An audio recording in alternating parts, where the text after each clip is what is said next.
ज्ञान चेतन जो लक्षण हो ज्ञान दर्शन होता है। तो आत्मा का लक्षण उपयोग लक्षण उपयोग ज्ञान दर्शन उपयोग जानते हो ज्ञान उपयोग दर्शन उपयोग। और चेतना लक्षण जीव का चेतना लक्षण वाला जीव है। तो चेतन क्या है? जानना देखना चेतन है। ये हमारा व्यापक कभी नष्ट नहीं हुआ ना होगा, तो ये हमारी चीज है।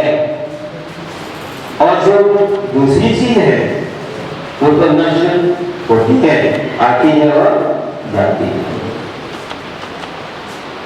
आप देख लीजिए कि संबंध 3 प्रकार का होता है। एक संयोग संबंध, एक संश्लेष संबंध, एक तादात्म्य संबंध। संयोग संबंध आप रोज देख रहे हो, ये कपड़ों का संबंध है, ये अलंकार का संबंध है, ये परिजनों का रोज आते मिलते छोड़ते रहते हैं। लोग भी यहाँ मिल गए, चले गए, दूर हो गए, स्टेशन पर मिलते हैं, टूट जाते हैं, कहीं भी आप देखो। तो ये संयोग वियोग चल रहा है। ये जो संबंध है थोड़े और काम तक भी रह जाता है, लेकिन योग तो होता ही। ये संयोग संबंध ये जीवन भर रह सकता है और कब तक रहेगा। तो ये संयोग का वियोग नियम से होता है। एक होता है संश्लेष संबंध। संश्लेष क्या है? कर्म और आत्मा का संबंध। जैसे कि आप देखिए दूध और पानी, दूध और पानी मिल जाते हैं, संश्लेष संबंध हो गया। ये संश्लेष संबंध है, ये जल्दी अलग नहीं होता। दूध को तपाना पड़ेगा तब कहीं पानी अलग होगा, ऐसा अलग नहीं। ऐसे आत्मा और कर्मों का संबंध संश्लेष संबंध है। आप जल्दी अलग नहीं कर सकते। तपाना पड़ेगा आत्मा को तपस्या की आग में, तब कहीं कर्म निकलेंगे।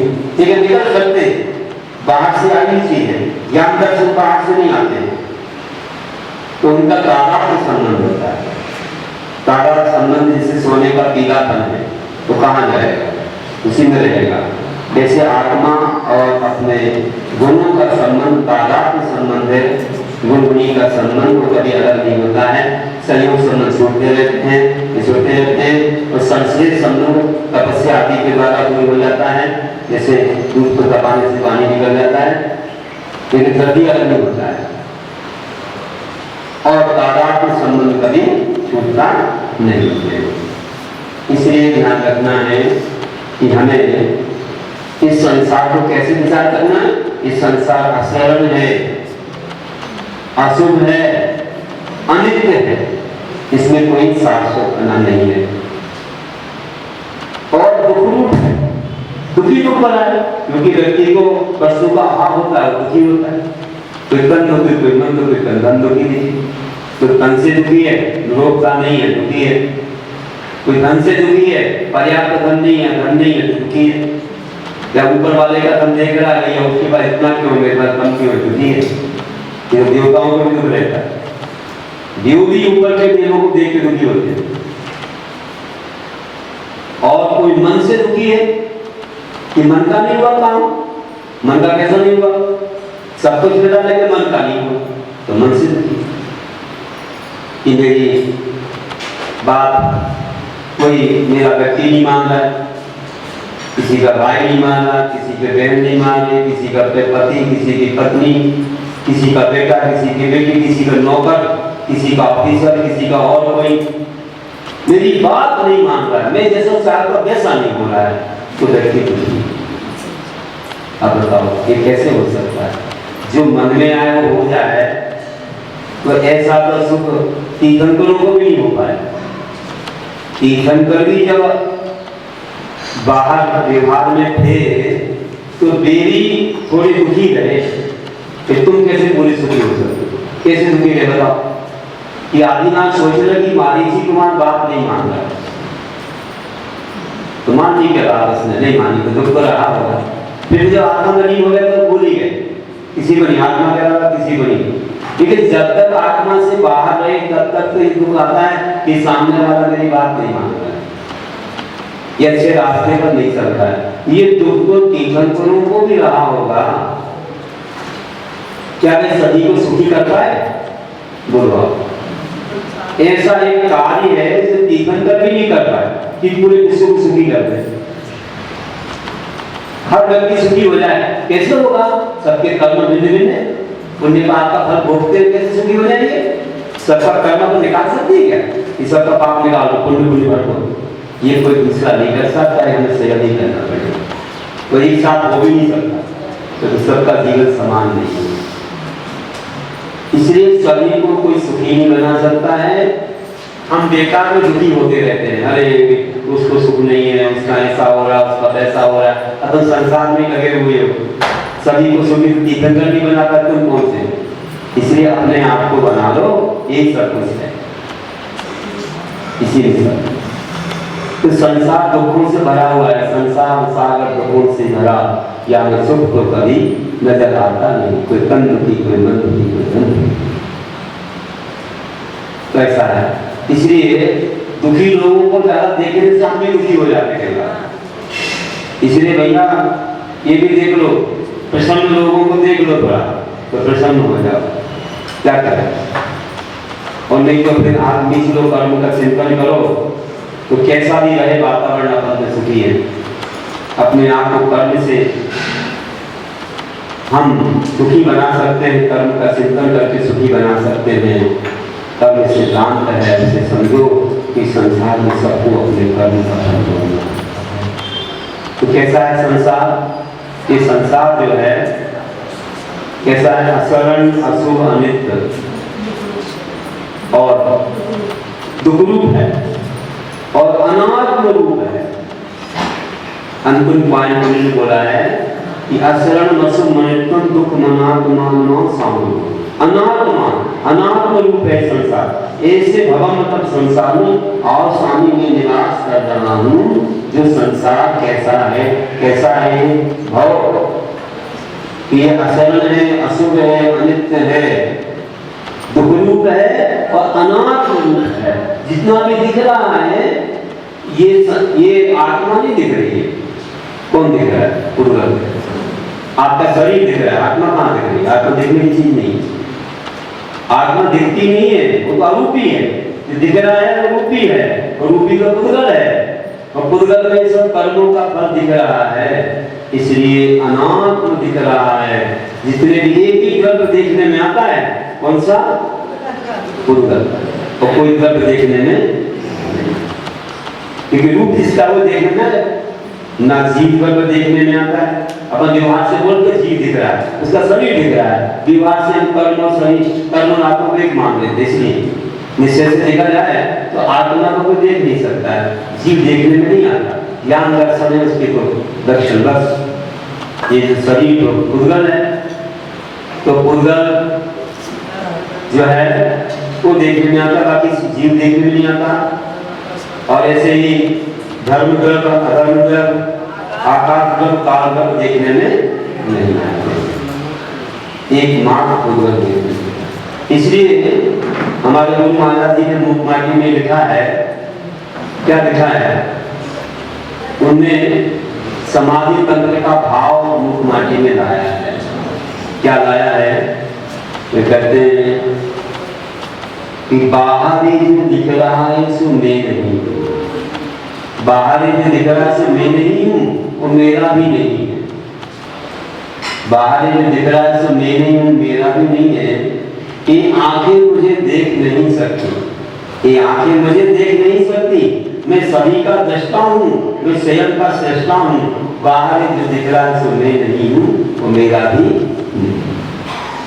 मुख माटी में लिखते हैं कि बाहर दिखने वाली चीज मैं नहीं हूँ, ये शरीर दिख रहा है, पुद्गल दिख रहा है, वो मेरा भी नहीं है। मैं सभी का दृष्टा हूँ, क्योंकि ज्ञान से देखता हूँ सबको। सृष्टा स्वयं का हूँ, मैं किसी को बना नहीं सकता हूँ, मैं अपने भावों को करता हूँ। तो ये सारा जो दिख रहा है वो पर है। ये समाधि तंत्र में बोला है, अचेतन मृदं दृश्ये मदृश्यं चेतनं तथा पश्यामि पश्यामि माधस्तोऽहं भवामि। क्या बोला है? अचेतनम इदं दृश्यम, इदं दृश्यम अचेतनम, ये जितना भी दृश्य है ये अचेतन है। मदृश्यम चेतनम तथा, और ये चेतना है वो अदृश्य है, जो दिख रहा है वह अचेतन है, और जो चेतन है वह तो दिख नहीं रहा है ना। दिखने वाला पुद्गल है तो अचेतन है, अचेतन तो और भी कर रहे हैं, लेकिन दिखने वाली चीज पहले सामने है, जिसमें आप आदेश करते हैं। कोई घर बदल कर अपने आदेश करता नहीं, काल में किसी में आकाश में नहीं करता, करता पुद्गल में, ये सारे पदार्थ पुद्गल में दिख रहे हैं, तो इसमें आदेश करता है। तो बोला कि ये दृश्य सभी अचेतन है और मेरी आत्मा चेतन है। अब फिर किसने में गौरस्वामी पदस्यामी मातस दो भवामी, किसने राग करूं किसने द्वेष करूं, किसने में राग करूं किसने द्वेष करूं, मातस दो भवामी। ये तो कोई नमस्कार कर देगा, नमस्कार ना कर पाए, सबके सामने नहीं कर सकते हैं बस मिश्रण त्याग। वहां एकांत में उन्होंने सब त्याग किया और वही ध्यान करते थे, रात भर बैठे रहते थे, नमोकार का चिंतन करते थे। उस देव ने कहा चलो इनकी परीक्षा करते हैं, खूब वहां पर तूफान लाया, पत्थर बरसाए, जैसे पार्श्वनाथ भगवान को अक्सर बोला शरीर पर नहीं बड़ा दुख, सापड़ी डाबड़ी भूत प्रेत के रूप बनाए, हाहा हो किया, भालू शेर के रूप बनाए, लेकिन कहाँ टिकने वाले वे तो नमो वही हंकार करते हुए अपनी ऐसे चिंतन में लीन थे, अपने सामायिक में लीन थे। रात पूरी बीत गई, वे दोनों देव हैरान हो गए, वे दोनों देव थक गए, ऐसे ही कहना पड़ेगा, देवता तो कभी थकते नहीं हुई, मतलब वो हार गए कि हम तो इनको डिगा ही नहीं पाए। वो प्रातः हुई और उन्हें तुरंत अपनी अवस्था करके अपने वस्त्राभूषण अंगीकार कर दिए। फिर देखा हाथ खोल करके तो सामने दो देव खड़े हैं और हाथ जोड़े हैं, जय जनेन्द्र कर रहे हैं। जय जनेन्द्र, आप कहाँ से बता रहे? हम स्वर्गलोक से आए। अच्छा, बहुत अच्छा है बोला, जय जनेन्द्र कर दिया और कहा कुछ कार्य है क्या?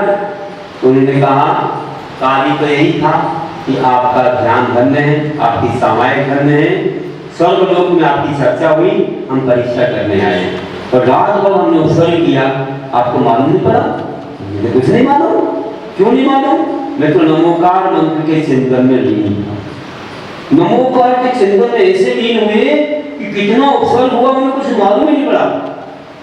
ये होता है सही भाव से नमोकार मंत्र। एक पत्रिका में हमने पढ़ा था कि लाल मंदिर में, जो दिल्ली में है, हम भी गए थे एक बार, हस्तिनापुर जाते समय देखा, लाल किले के सामने प्रांगण में एक महिला बैठी और वह जाप दे रही, इतनी वर्षा हुई कि उसकी गोद तक पानी आ गया, उठी नहीं, देखिए कि उसका नियम था 5 माला फेंकने का, और जैन नहीं, बताओ जैन तो ऐसे हैं बोलते हमारे जो भगवान है, हमें कुछ नहीं होता।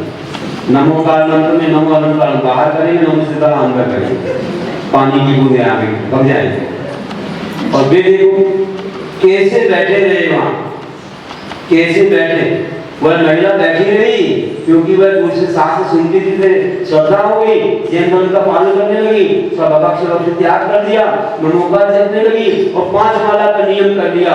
और बरसात आ गई तो वह उठ के नहीं भगी, पानी पूरा प्रांगण में भर गया।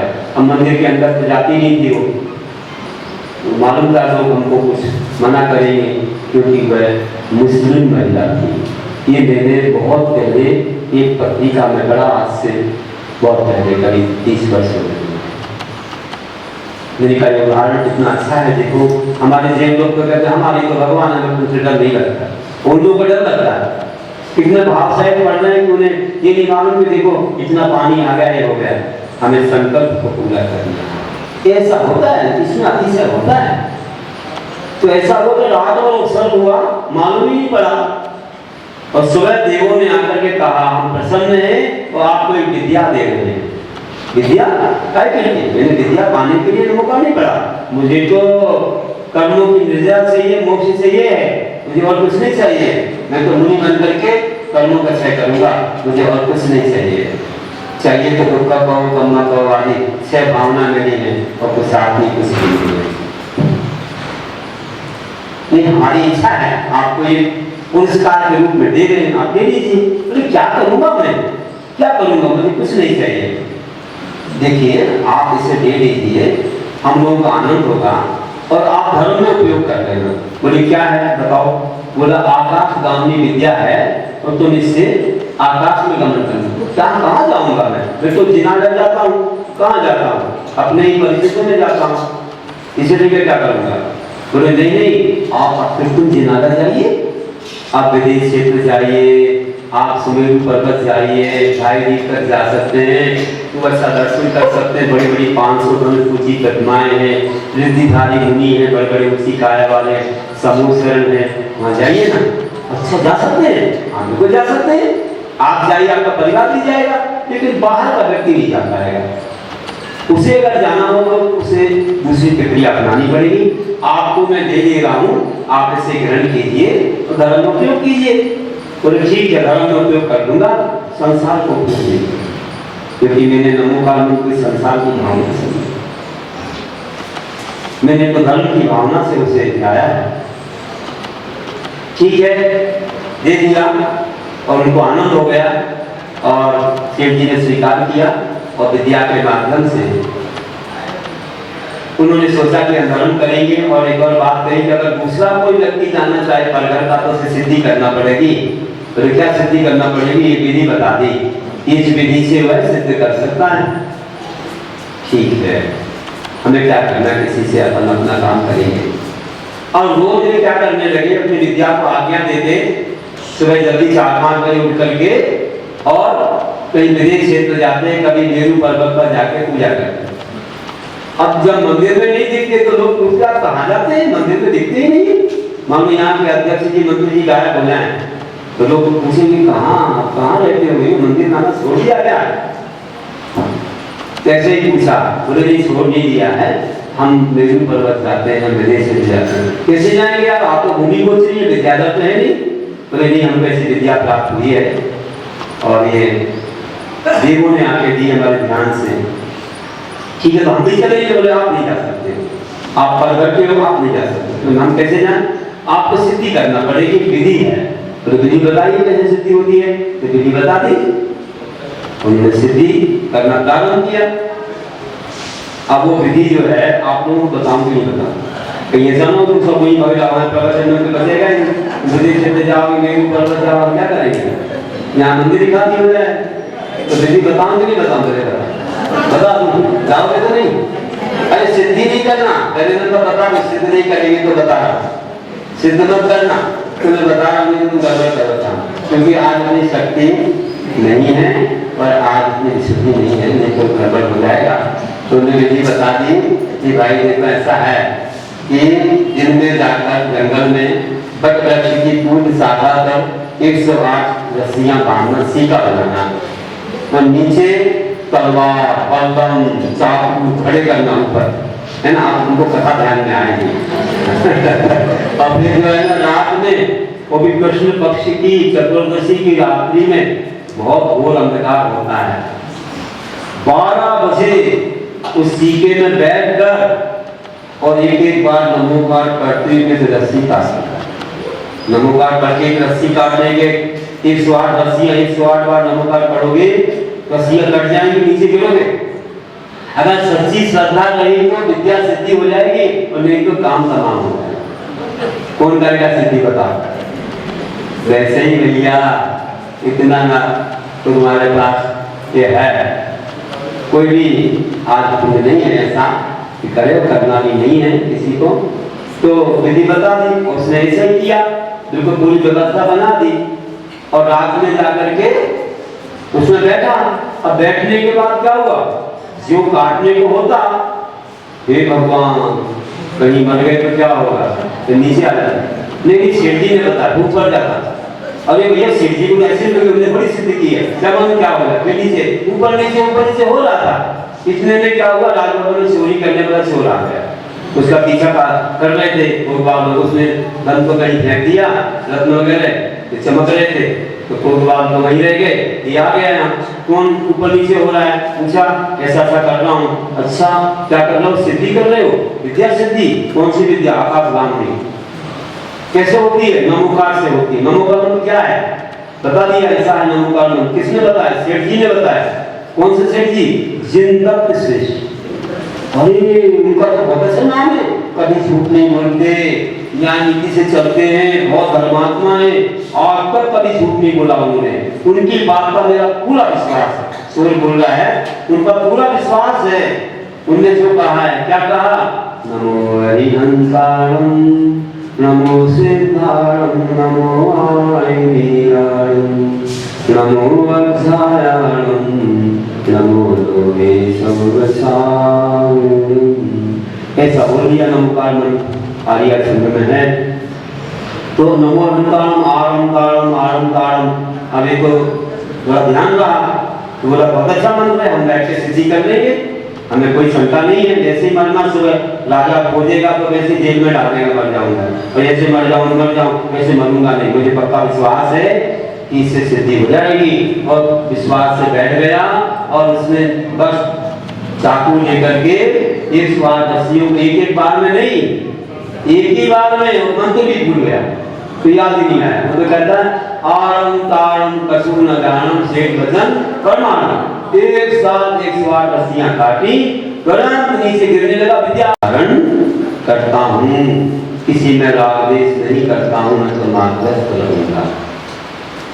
राग द्वेष नहीं करूँ क्योंकि जो दिख रहा है वो मेरा है ही नहीं, मैं क्यों राग द्वेष करता हूँ, अपना पराया मैं क्यों बोलता हूँ, ना मेरे साथ आया है ना साथ जाएगा, और जो मेरा है उसके बारे में सोचता ही नहीं, जो मेरे ज्ञान दर्शन आदि गुण है उसके बारे में सोचता ही नहीं। तो ये है अध्यात्म का चिंतन, समाधि तंत्र में बताया है। इसी को आचार्य ने मूक माटी में बताया है कि बाहर जो दिख रहा है सो मैं नहीं हूँ, मेरा ही नहीं है, ये आंखें मुझे देख नहीं सकती, मैं सभी का दृष्टा हूँ, मैं स्वयं का सृष्टा हूँ, बाहर नहीं दिख। इस प्रकार अपन चिंतन करते हैं कि हमारे समन्वयाचार्य ने सामायिक में क्या चिंतन करना चाहिए बताया कि ये संसार कैसा अचरण अशुभ अनित्य है और दुरूप है, अनात्म रूप है। फिर उल्टा क्या कहा, मोक्षस्तु विपरीता, मोक्षस्तु विपरीता मिति ध्यायन्ति सामायिक, मोक्ष से विपरीत है ऐसा सामायिक में ध्यान करना चाहिए। मोक्ष कैसा है, कैसा है, शरण है, शुभ है, नित्य है, सुखरूप है और आत्मरूप। इससे विपरीत है, संसार से विपरीत है, वह शरण है, शुभ है, नित्य है और शरण है, सुखरूप है, शरण है ना, शरण है क्या बोला, और नित्य है, शुभ है और आत्मरूप है। ऐसा हमारा ये मोक्ष है। तो ये संसार है उससे विपरीत मोक्ष है, वह इस प्रकार से महान है, उसका चिंतन हमें करना चाहिए। अशरण तो मोक्ष शरण, अशुभ संसार तो मोक्ष शुभ, संसार अनित्य है तो मोक्ष नित्य है, संसार दुखरूप है मोक्ष सुखरूप है, और संसार अनात्म रूप है मोक्ष आत्मरूप है। ऐसे चिंतन करना। चलिए आगे बढ़ते हैं कि ये चिंतन भाव रूप है, भाव के बारे में समझते कि कैसे हम सामायिक में ध्यान में। अब आगे मुनियों का जब ध्यान आता है, आप लोग 3 बार सामायिक कर सकते हो, उसमें पंच परमेश्वरी का ध्यान कर सकते हो, नमोकार का जाप कर सकते हो, और 20 लोग गाथाओं का चिंतन कर सकते हो, पंच परमेश्वरी का चिंतन कर सकते हो, समूषण का चिंतन, 12 भावना आदि का चिंतन, 16 भावना का चिंतन कर सकते हो। लेकिन मुनिराज संसार विषय धर्म ध्यान भी करते हैं। आप तो आज्ञा विषय भगवान की जो आज्ञा है रघुनाथ तत्व आदि का, अपार विषय निश्चार तो पाप के त्याग चिंतन, अपार विषय विपाक विषय कर्मों का, आठों कर्म में इनका फल कैसे मिलता है, कैसे बंद होता है आदि जो आपने अध्याय में दिया है मैंने इन्हें समझाया था। ये चिंतन कर सकते हो, लेकिन संसार विषय धर्म ध्यान मुनिराज करते हैं, जिसमें क्या आता है, जिसमें तीन लोग का चिंतन तो ठीक है, शुद्ध तत्व का चिंतन आता है, मुनिराज की शुद्धि होती है, ये नहीं कर सकते हैं। इसलिए कहा है कि पहले गुण स्थान से लेकर तीसरे गुण स्थान तक तो अशुभि ध्यान होते, आत्म ध्यान, चौथे गुण स्थान से धर्म ध्यान शुरुआत हो जाती है। लेकिन आत्म ध्यान भी अलग कला से होते हैं, लेकिन धर्म ध्यान भी शुरू होता है जब आप धर्म की कोई भी क्रिया करते हो। और पांचवें गुण स्थान में भी आत्म ध्यान होते हैं, रौद्र ध्यान भी होते हैं, लेकिन वैसे ही होते जैसे मिथ्या गुण स्थान होते हैं, न्याय नीति से होते हैं। मतलब कहना चाहिए कि ऐसा नहीं करता कि वो अपने व्रतों को खंडन करे, लेकिन अपने आवश्यक रूप से करता है। मुनिराज को आत्म ध्यान तो हो सकते हैं, लेकिन आत्म ध्यान में भी उनको तीन ही हो पाएंगे, स्टूडियो संयोग पीड़ा सुंदर, उनको निदान नाम का आत्म ध्यान नहीं होता, रोग ध्यान तो होते ही नहीं, निदान नहीं करते, भोगों की आकांक्षा नहीं करते हैं, भोगों के त्यागी हैं, पंचेंद्रिय विषय के त्यागी हैं, तो उनको निदान नाम का आत्म ध्यान नहीं होता है। और उनको केवल धर्म ध्यान अच्छे से होते हैं, ज्यादातर धर्म ध्यान होते हैं। तो शुक्ल ध्यान का नंबर तो आठवें स्थान से आता है। तो संसार से धर्म ध्यान जो होता है वो मुनिराज से प्रारंभ होता है। स्वागत तीन धर्म ध्यान को कर सकता, आज्ञा अपार का, लेकिन संसार से नहीं कर सकता, वह सातवें गुण स्थान से प्रारंभ। अब देखिए इसमें कौन से ध्यान आते हैं, पदस्थ, पिंडस्थ, रूपस्थ, रूपाधि। पदस्थ ध्यान में जैसे नमोकार नमो आदि पद है, 5 पदों के 33 अक्षर बोलते ना, तो नमो अहिंकार, नमो सिद्धार्थ, नमो आर्याम, नमो धर्म, नमो सत्संग, ये 5 पद हैं, इनको ध्यान करना, ये पदस्थ ध्यान है। कोई एक एक पद का भी ध्यान करते हैं, जैसे नमो अहिंकार, कोई नमो सिद्धार्थ मात्र करते हैं, कोई ओम नमः सिद्धिर्या करते हैं, कोई अरहं सिद्ध मात्र करते हैं, कोई असी अवसार करते हैं, कोई ओम मात्र का ध्यान करते हैं, तो कोई पद रूप करते हैं, कोई अक्षर रूप करते हैं। एक अक्षर रूप ओम है, उसका भी ध्यान करते हैं। ओम में 500 परमेष्ठी कर देते हैं, जानते हैं लोग 500 परमेष्ठी के प्रथम अक्षर जो होते हैं, जैसे अनंत का अ, अशरीरी का अ, सिद्धों का शरीरी बोलते हैं, फिर आचार्य का आ, उपाध्याय का उ, और साधु को मुनि भी बोलते हैं, उसको माँ ले लो, व्यंजन मान ले लो, अलग सबको मिलाओ, समान सवर्ण दीर्घवती परसलोकम, समान सवर्ण वर्ण में एक का दीर्घ हो जाएगा, बाकी का लोप हो जाएगा। तो पहले का आ पढ़ दो और ओ और आ का लोप कर दो। अब आ हो गया, फिर उसके बाद उ आ गया, उपाध्याय का उ आ गया, तो क्या हुआ, अवर्ण वर्ण अवर्ण के सामने है वर्ण को प्राप्त हो जाता, परसलोकम का लोप हो जाता। तो माँ रहा, माँ को मिला दो तो ओम हो गया। ग्रामीण सूत्र से वह जो है माँ बिंदु भी हो जाता है, अनुसार हो जाता है ओम, उसी को शास्त्रीय ओम से अपन ऐसा इंग्लिश का से जैसा बना के ना ऊपर से लंबा संध बिंदु रखते हैं, तो शास्त्रीय ओम हो जाता है। तो ये बीजाक्षर है, इसे बीज में बैठ समाया रहता है। वैसे ही इस ओम में पूरे 500 परमेष्ठी द्वादशन समाया है, क्योंकि 500 परमेष्ठी के गुण बोलेंगे, अनंतों की 40, सिद्धों की 8, आचार्य के 36, उपाध्याय के 25 में द्वादशन 11 में शब्द पूर्ण होते हैं, ये 25 मूल और साधु के 28 मूल, तो 25 मूलों को द्वादशन आ गया और वो ओम में समाया है। 500 परमेष्ठी तो ओम में पूरा द्वादशांग समाया है, इसलिए ओम नमः सिद्धिर्या बोलते हैं। जब भी प्रवचन प्रारंभ होता है, आप अभिषेक प्रारंभ करते हो, चाहे ओंकार ध्वनि ओम रूप से होती है, इसमें पूरा द्वादशांग समाया। तो ऐसे मंत्रों का ध्यान करना पदस्थ ध्यान। अब पिंडस्थ ध्यान क्या है, तो पिंडस्थ ध्यान में भगवान की मूर्ति का ध्यान है और ध्यान मुद्रा का ध्यान है। कैसे ध्यान मुद्रा से केवल ज्ञान की प्राप्ति होती है, मोक्ष की प्राप्ति होती है। ये ध्यान करना है। और रूपस्थ ध्यान में हमारी आत्मा चिद्रूप है, आत्मरूप है, ज्ञान दर्शन आदि रूप है। और रूपात्मक ध्यान में सिद्धों का ध्यान है, शुद्ध आत्मा, सब कर्म कलम से दूर आत्मा रूपात्मक। अब पिंडस्थ ध्यान जो कहा था, इसलिए थोड़ा सा हम समझेंगे, लेकिन आज नहीं समझेंगे। आज आपको एक उदाहरण सुनाना है, हम कल इसे बता सकते। देखो कल आया, हम रहे तो बताएंगे, अगर सब लोग बुला रहे हैं तो आदिवासी से लोग भी आ रहे हैं, लेकिन कोशिश करेंगे कल आपको प्रैक्टिकली बिठा करके पंच धारणा मुनिराज कैसे करते हैं आप थोड़ा सा अभ्यास के रूप में करके दिखाएं, तो हम बोलेंगे तो तुम्हें करना है। कैसे मुनिराज मोक्ष की प्राप्ति कर लेते हैं, इसको आप जानेंगे। आज आपको एक छोटा सा रूपक सुना रहा हूँ। कल में संस्थान विषय में पंच धारणाओं का ध्यान बता, उससे कैसे मोक्ष होता है।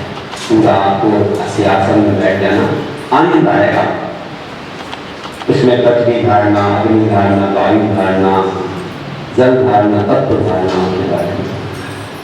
तो एक पुस्तक भी समझे ध्यान सकल बनाई है, 113 तत्व में है, उसमें वर्णन है, उसमें चित्र भी है, हम आपको यहाँ बताएंगे। आप कैसा करें।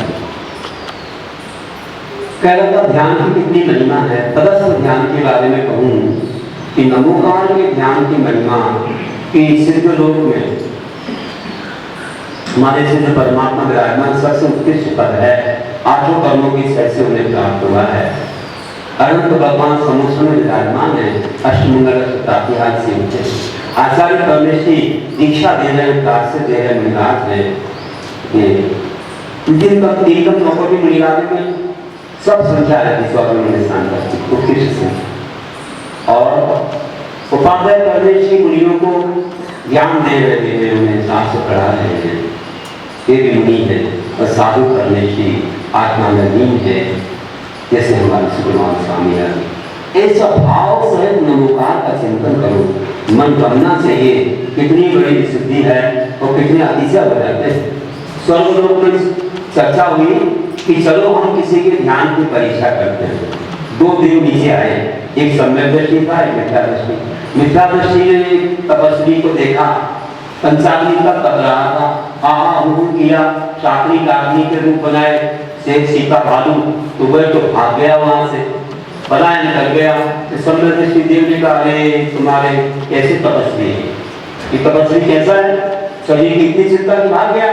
चलो हमारे मुनिराज तो बहुत दूर की बात है, मैं अपने एक गृहस्थ को बताता हूँ, एक श्रावक को बताता हूँ, वो कैसा ध्यान कर रहा है, उसकी महिमा क्या है। अपने अवधि ज्ञान से मैं जान लिया था।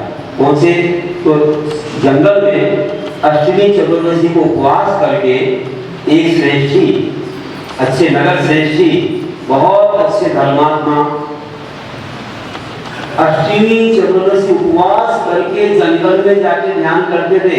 उन्हें भावता मुनि बनूंगा, मैं उसकी साधना कर रहा हूँ। सब वस्त्राभूषण छोड़ करके एकांत में कोई ना देखे, नमस्कार जजमेंट कर लिया, मुझे काम बताइए। अच्छा सिद्ध हो गई क्या? बहुत अच्छा है, चलो मुझे तो वहीं ले चलो जिनके प्रसाद से मुझे सिद्धि हुई है, सेठ जी के पास। देखो अभी विदित सिद्ध गए, उसने बताया मेरू पर्वत गए, ठीक है वहीं ले चलो। और क्षण भर में वहां पहुंचा दिया। सेठ जी सुबह सुबह 500 धनुष की प्रतिमाएं वहां है मेरू पर्वत पर, उनके दर्शन करके बाहर आ रहे थे। गुफाओं में रिद्धिधारी विराजमान थे, बड़ी बड़ी ऊंची काया वाले रिद्धिधारी, सब भाषाओं को जानने वाले, उनके भी दर्शन कर रहे थे। और ये आ गया, विद्या से पहुंच गया और सेठ जी से बोला, जय जिनेन्द्र। सेठ जी, जय जिनेन्द्र, कहाँ से आए हो? आपके नगर से आया हूँ। कैसे आए हो? आकाशगामी विद्या से आया हूँ। क्या नाम है तुम्हारा? मेरा नाम है अंजन चोर। अंजन चोर? तुम नाम और सुना है? तू कैसे तुझे विद्या मिल गई? अरे आपके शिष्य ने मुझे बता दी, मैंने सिद्ध कर ली। हे भगवान, हे भगवान, बंदर के हाथ में तलवार आ गई, वैसे तो शोर है और किसी ने सिद्धि और करा दी, अब क्या होएगा, ये दुरुपयोग हो गया। बोला सेठ जी आप चिंता मत कीजिए, बिल्कुल चिंता मत कीजिए, आपके प्रसाद से मुझे ये है, मैं संकल्प करता हूं कि आपके बच्चों में इतनी बड़ी शक्ति है कि मुझे विद्या सिद्धि हो सकती है, तो मैं आज से सारे पापों का त्याग कर रहा हूं, जो आप करोगे वो करूंगा। ऐसा उसने कहा। उसी समय से गुरु का धन्यवाद, बहुत अच्छा है, मेरे पास पापों का त्याग मत करो, जाओ मुनिराज विराजमान है वहां सब पापों का प्रदान करो और अपनी निंदा करा करके इसी जन्म में पाप धो दो, नहीं तो नरक नरक में जाकर के तुम्हें सहना पड़ेगा। जाओ उनके चरणों में और अपने आंसुओं से पाप प्रक्षाल करो, जाओ तो सब पापों का प्रदान करके प्रायश्चित लो और अपने पापों को इसी जन्म में विसर्जन कर दो, लेकिन इनका फल बहुत बुरा होगा। गया जाके मुनिराज को नमस्कार किया, प्रदक्षिणा लगाई, अर्घ्य चढ़ाया, उनके रत्नत्रय को पूछा, स्वास्थ्य पूछा और कहा गुरुदेव हम बहुत बड़े पापी हैं, हम इतने पाप किए जीवन में, आपसे क्या छुपाएं, अब आप ही धो सकते हैं, इनको हमें बचा दो, नहीं तो दुर्गति में जाना पड़ेगा, नरक निगोद में। तो गुरुदेव ने आशीर्वाद दिया, सारे पापों का त्याग करा दिया और पापों का त्याग करके उसने कहा आपको जो आप कहेंगे वो करूंगा, मुझे अब मरने मरने की चिंता नहीं है, आप तो अपना जैसा बना दीजिए। उन्हें उपदेश दिया, अष्टमूल गुण नहीं 28 मूल गुण सब बता दिए ग्रंथ और उसने अपना दिया, वस्त्राभूषण फेंक दिए, केस बंद कर लिए और मुनि बन गया। मुनि बन करके बैठ गए ध्यान में, ये सब ध्यान लगाया, चौथा काल था, महीने महीने 15-15 दिन ऐसे ध्यान लगाया, कर्मों को खपाने लगे, विद्या का भी त्याग कर दिया। अब विद्या में तो देवी देवता रहते हैं, उनको मुनिराज नहीं कर सकते अपने पास, उनके पास रिद्धियां हो सकती, रिद्धि में देवी देवता नहीं रहते। जैसे हमारे भगवान को रिद्धियां होती, केशव रिद्धियां, दीक्षा लेते हो जाती, केवल ज्ञान सरस्वती रिद्धि है, उनमें देवी देवता की सहायता नहीं रहती है, वो अपनी आत्मिक शक्तियां। तो इसमें जब विद्या का त्याग कर दिया, अब वहाँ विदेश में तो आहार भी नहीं हो सकता है, छोटी काया वहाँ की बड़ी काया और जो भी समझो, यहाँ दिन महाराज वाली बात है, तो वो तो विदेश क्षेत्र में भी नहीं, कहीं नहीं, अपन को तो बस ध्यान करना है और उसको ध्यान करते करते रिद्धियां प्राप्त हो गई। अब चारण रिद्धि प्राप्त हो गई, आकाश में गमन होने लग गया और वहां से गमन करके कैलाश पर्वत पर आ गए। विदेश क्षेत्र तो कहां दूर है, कैलाश पर्वत, यहां आकर के ध्यान किया, देखो आप ऐसा ध्यान लगाया, कथा में लिखा है रत्नगंडक की उनको कैसे मोक्ष हुआ। और विदेश से वहां तो मेरू पर्वत पर दीक्षा ली और कैलाश पर्वत पर उन्होंने अपना ध्यान ऐसा लगाया, अपने घाती अघाती कर्मों का क्षय कर दिया और मोक्ष को प्राप्त कर लिया, अंजन से निरंजन पर प्राप्त हो गया। ये चोर जैसा प्राणी ही नमोकार मंत्र से निरंजन सिद्ध बन सकता है, तो आप लोग कौन हो बताओ? आप लोग नमोकार पढ़ते हो कि नहीं पढ़ते? आपको मोक्ष चाहिए कि नहीं चाहिए? कितने कर्मों की निद्रा होती, देखो नमोकार में कितनी शक्ति है। भाव सहित पढ़ो, मन को लगाओ, एकाग्रता लाओ तो ध्यान होगा। एक ऐसे नहीं होगा अच्छे सामने से बैठ जाओ या वहां मत देखो, बातें मत करो, बातें मत सुनो, तब अच्छी एकाग्रता आएगी तो आपका जीवन मंगलमय होगा। यहाँ जितने लोग बैठे हैं हमें बता दो कि आप भी ऐसे निरंजन पद को चाहते हो, सारे पापों का क्षय चाहते हो। मूलाचार्य बोला है अरहंतान नमोकारम भावे जो करे नदी सो सब लोक मोक्षम जो अनंत भगवान किया परमेश्वर नमोकार पंच परमेश्वर के नमोकार मंत्र को भावी जो करे, भाव सहित जो पढ़ता है तो सब दुख मोक्षम, सारे दुखों से मुक्ति पा देता है। अचिरेण काल में, थोड़े ही काल में वो सारे दुखों से मुक्ति पा देता है। परमेश्वर नमोकारो भावे जो करे पैर नदी सो सब दुख मोक्षम पापदि अचिरेण काल में। धन्य हो ऐसी महिमा, ऐसा कोई व्यक्ति नहीं हुआ यहाँ जो नमोकार न करता हो। अभव्य आत्मा अलग बात है जो संसार में ही भटक रहा है, और ऐसे भव्य लोग यहाँ होंगे तो नमोकार को जरूर, बच्चे भी, छोटे छोटे बच्चे भी 1-2 माला फेर लेते हैं। आप तो बड़े हो, कम से कम 1-2 माला फेरना। 108 गुड़िया होते हैं, 108 जो आश्रम होते हैं ना द्वार, उनको बंद करने के लिए 108 गुड़िया होते हैं, तो कम से कम 1 माला और महाराज जी लोग तो तीनों सामायिक 5-5 मालाएं फेंकते, कम से कम 15 अलग से कुछ मालाएं फेंकते हैं, कोठी जपते हैं, एक कोई लोग 35 मालाओं के नियम लिए लोगों ने। आप लोग भी नियम करते होंगे, कितनी माला फेंकते हो बताओ? 3, 4, 5, 10, 15, 20। आपको उंगली से बता देना, नहीं फेंकते हो तो अभी बता देना कितनी माला। और तुमने हाथ उठाया और हमने हाथ उठाया, अगर तुम अच्छे से हाथ उठाओगे ना तो हम एक नहीं 2 हाथ उठाएंगे, आपको दोनों हाथ से आशीर्वाद देंगे। लेकिन ऐसे नहीं देंगे, पहले नंबर आप हाथ उठा के बताओ कि हम माला फेरेंगे। हमें मुख से नहीं बोलना, आपको उंगली बताना है। जल्दी से बता दो कितनी फेरोगे आप, जितनी भी आपको आशीर्वाद दे देंगे। दुकान का माल खरीद लो हमारा, उठाओ जल्दी उठाओ, उठाओ अब तो वो शेर हो उठाओ, तो मैं भी आपका आशीर्वाद दूंगा। जितनी उंगली बताओगे हम समझ जाएंगे।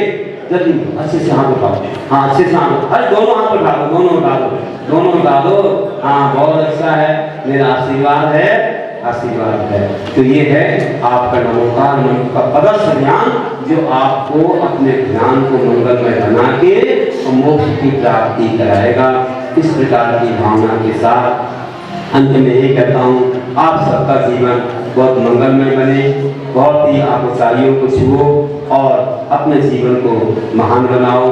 क्योंकि चिंताएं संसार में हमें रुलाती हैं और चिंताओं को दूर करने के लिए नमोकार मंत्र है, ध्यान है। ध्यान से सब संसार की चिंताएं दूर हो जाती हैं। बड़े बड़े राजा महाराजा भी ऐसे हमारे भगवान को, गुरुओं को नमस्कार करते हैं, क्योंकि वे सहनसाय हैं, है ना। कैसे सहनसाय? क्योंकि कोई चिंता नहीं है, क्योंकि चाहना नहीं है। जिसको चाहना है उसको चिंता है, जिसने चाहे छोड़ दी वो मोक्ष की राह पर चलने वाला निश्चिंत है, और उनके पास आने वाले सब निश्चिंत हो जाते। छोड़ दी, अंजन से निरंजन बन गए, फिर तो आप कितने महान बन सकते हो। आशीर्वाद है। अंत में कहता हूँ, चाहे गई चिंता मिटी, चाहे गई चिंता मिटी, मनुआ बेपरवाह। और जिसको कुछ नहीं चाहे वह सहनों का सार, जिसको कुछ नहीं चाहे वह सहनों का सार। पूरी महावीर भगवान की